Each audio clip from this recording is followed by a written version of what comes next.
Kathy here from Kathy's Cute Creations. Today we're going to make another block. It's really easy and you can make it any way you want. First I'm going to show you what I'm making, and this is based on the book right there, A Quilter's Diary Written in Stitches.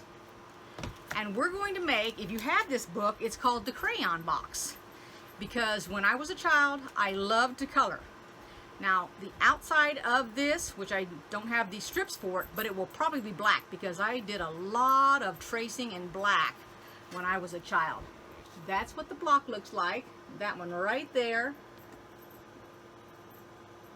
Now, all I did was I took some colors of 5-inch square pack that I already had, so it was a charm pack, pre-done. I cut off 2.5 inches. Now, this charm pack had those teeny weeny little ridges, the pinking shears were around them, and I don't like to use that as part of my measurement in my seam, so I went ahead and I trimmed the entire block down. So of course now it's no longer a 5-inch charm. So I went ahead and I cut off 2.5 inches, and I did it to all of them, and then I went and decided that I wanted to do a 1 7/8 inch for the next block, which left a little bitty strip about that wide. And that's what I'm going to make this with. Now, it's not going to be exactly like this. You could take that middle square, which has got 3 of them, and you could actually take that and make it an entire rectangle to your size if you want to do a fussy cut in the middle of it. I mean, you might even have something that has a picture of crayons on it, which, come to think of it, I thought I had some fabric like that. But anyway, so I took all these solid colors and I'm going to make them in a block. Now, it won't end up being a 12.5 inch block or a 12-inch block because, you know, those are small strips. But I'll show you how I'm laying it out and how I'm doing it. You can do it any way you want. Okay. All right, before we go on, I stopped and went and looked in my stash, and I do have crayon fabric.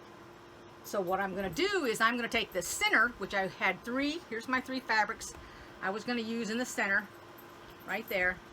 It's a dark blue, a yellow, and an orange. And I'm going to cut a square this size out of this fabric, out of this fabric to use in the middle for my block. So that's what I'm going to do. Maybe I'll even border it with that instead of black, but I'll come to that when I get ready to put it together. Okay, let's get started. So here's what I have laid down. I'm going to do, my top 2 strips are going to be yellow and blue.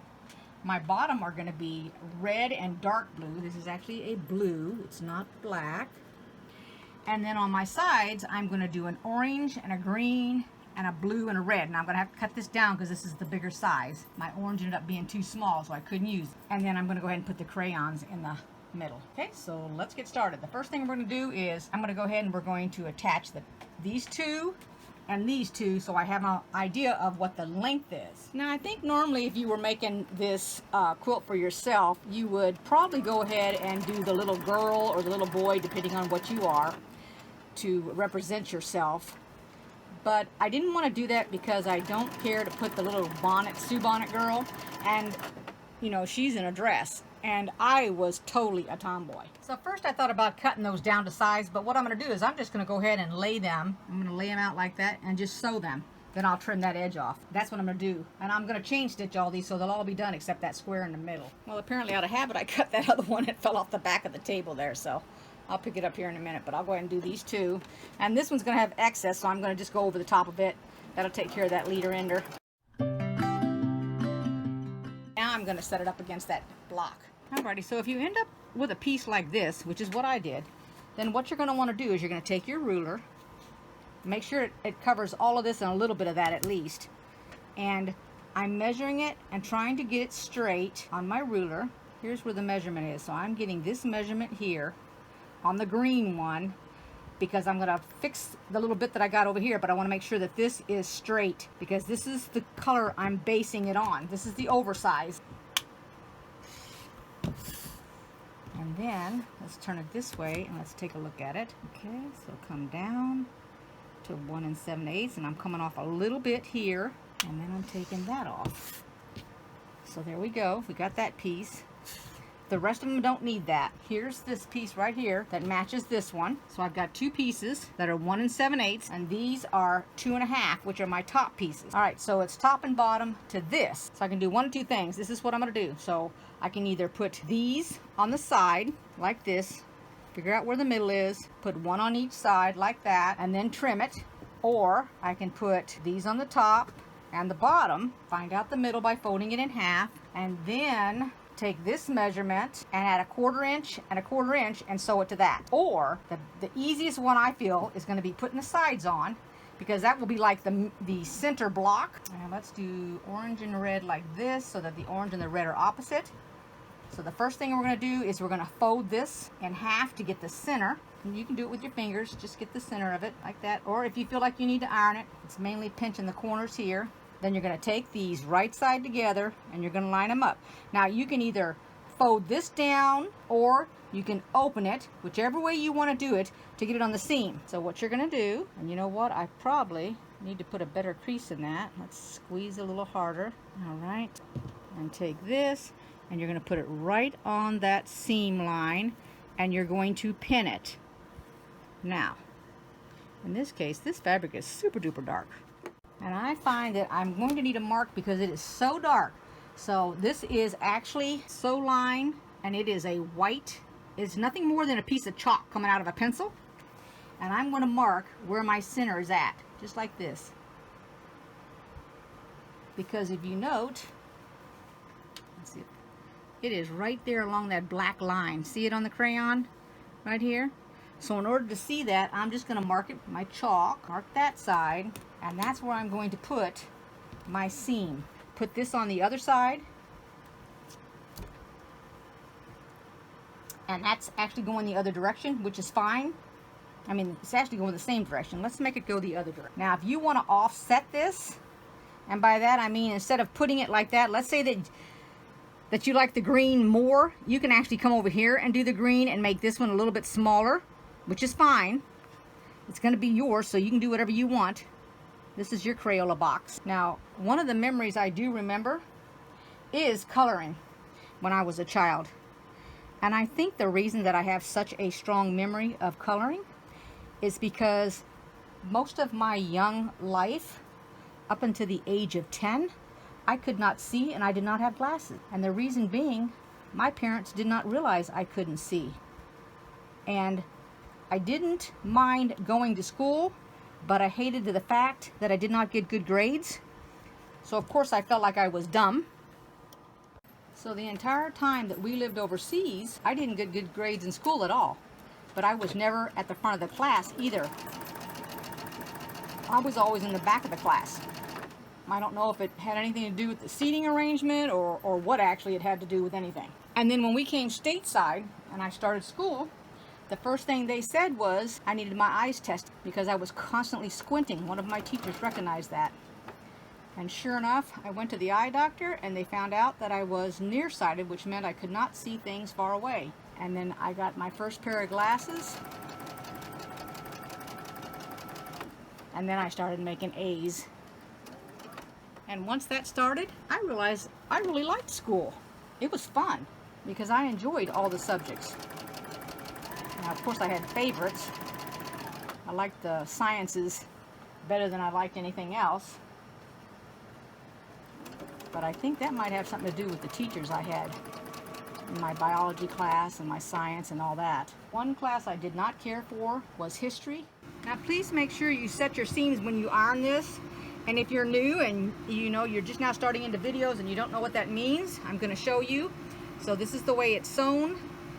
And all you're going to do is you're going to put your iron and you're relaxing the seam along here before you actually open it and iron it like this. Do the same thing on both sides. Oops, that one got a little crooked on me there, but we'll get it here in a minute. I'll trim that off. Let's see here. Let's see here. There we go. And yes, you can start yours if you would like. And now we're going to trim this block off of the top and the bottom. Look, it looks like the letter H. That stands for my high school. Well, one of my high schools. Alrighty, so we're going to trim this. Remember, we want the block to be... Now since, I can put the whole thing on here, but I'm just going to take it up to the edge here. And I'm going to trim this part here.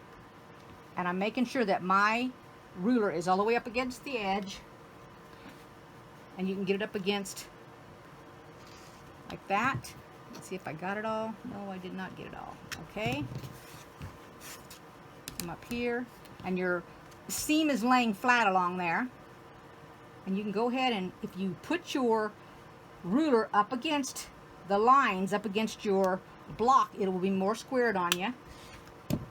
Before you cut, flip it over.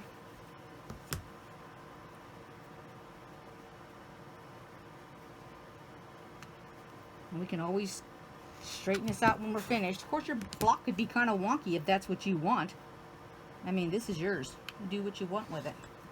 And there's that. And now we're going to take the strips and we're going to put them across. So I'm going to take the blue, the furthest away from this area down here, and same with the red, furthest away from here, and put it like that. And we'll just sew it. And I'll repeat the process by folding it in half. Or if I want to really just be different about it, I could actually do it like this, and then trim that off and have that kind of a block, which doesn't make it actually perfectly straight like this, but it's going to be up to you whether you want it abstract like that. And I could even do it this way too, which I kind of like that way. I think I may do it that way. That looks pretty good. Now let me show the pinning that I've done on this block. So here is the fold. So I pinned it. Here's a piece that's folded over. Here's one and here's one. Now I don't need to do it on the top because I'll set my needle down in here when I sew. And I did the same thing on the other side. All right, let's sew this together. Now, as you can tell here, the fabric is extended beyond that color because I'll trim this off. This way, if that's not straight, it will get straight when I go to trim it. So in the case of this block, it's better to trim it afterwards than as you go along. Just certain things you can sew and you can trim as you go along, but you don't want to trim it all unless you want something more or less exactly a certain size. But had I trimmed it all, I couldn't have come up with this different version, which a lot of times I do end up changing the version that I started with, and there's nothing wrong with that. I don't need a leader ender because since I have this extension, if it messes up, it'll be on that end that'll be cut off.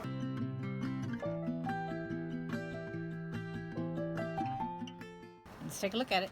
Alrighty, so it looks like that. And now we'll just trim it. And I'm going to line it up based on this right here. And also, I'm looking at this line right here going along this seam of the two fabrics right there.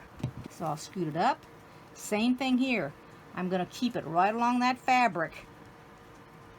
Let's see if you can see that. Let me get you a little closer. Alright, see the line right down there? That's the line I'm following. I mean, it'll go over to the left a little bit, but that's the one I'm following before I cut this edge off here. There we go. And I kept this line right there on that. And then we're going to do the other side. And the blue doesn't look like it's going to have any come off of that. Actually, a little bit will come off. I have a very small amount right there that needs to come off. And I'm lining it across the bottom, and I'm going across this right here. So if it takes a little bit off, that's fine. And then we'll flip it over. Actually, we're going to go up on it because I don't want to try it. This is a right-handed tool. Okay, and get up on my line right there. There we go. Everything looks good. And there we have it. And now, it's not square. Notice it's not square. If you want it to be square, then go ahead and measure it and then do your sides whatever you want. And I may just go ahead and put some strips on the edge of the whole thing with that fabric right there. I'll think about it. You guys give me an idea. Do you think it would look good with that? Let me get the fabric over here and we'll take a look at it. Okay, so what do you think adding that fabric? You guys give me an idea. Now all I've done is backed up two pieces, but let me move the square in the middle to the right, or the little bit of a rectangle. Hold on. Is it too much? Is it too busy? You guys tell me. I mean, also I can make this a very narrow strip and move it up. For example, like that, I just put a piece of paper over there to block it. Tell me what you think in the comments, please. I'd like your opinion. Okay, there we go. There's our crayon box. If you like this video, give it a like, give me a comment, subscribe. I hope you really did. And click on the little bell for future videos. So this is the continuation of the My Story quilt that we're making. I hope you all liked it. Take care. See you next time. Bye-bye. Here's how large my crayon box has gotten. This was an old cigar box from my dad long ago. Look at the price up there at the corner. And it is full of crayons. And I just add to it as they break and they wear out. Just a little information.